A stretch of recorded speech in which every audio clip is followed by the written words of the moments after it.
Le procédé float est devenu la norme au cours des années 60. Cette technique consiste à verser un ruban de verre fondu depuis le four et à le faire flotter sur un bain d'étain fondu afin de produire une surface parfaitement plane, sans défaut, dont l'épaisseur et la viscosité sont uniformes.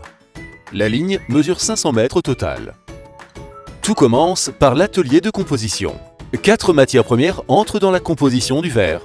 Du sable, de la soude, de la chaux et du calcin. Ces matières premières sont ensuite fondues dans le four à 1550 degrés pour éliminer toutes les bulles et impuretés.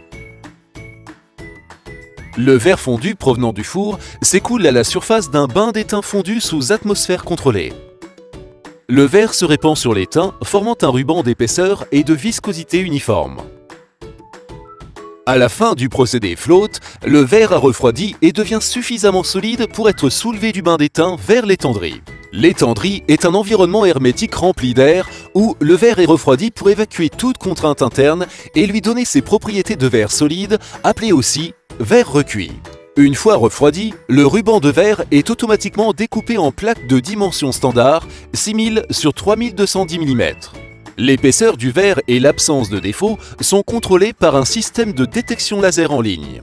Chaque plaque est soulevée à l'aide de ventouses, puis une fine couche de poudre de lucite est diffusée sur les faces entre les plaques de verre pour éviter les rayures pendant le transport. Le verre est prêt à être stocké ou directement envoyé au client.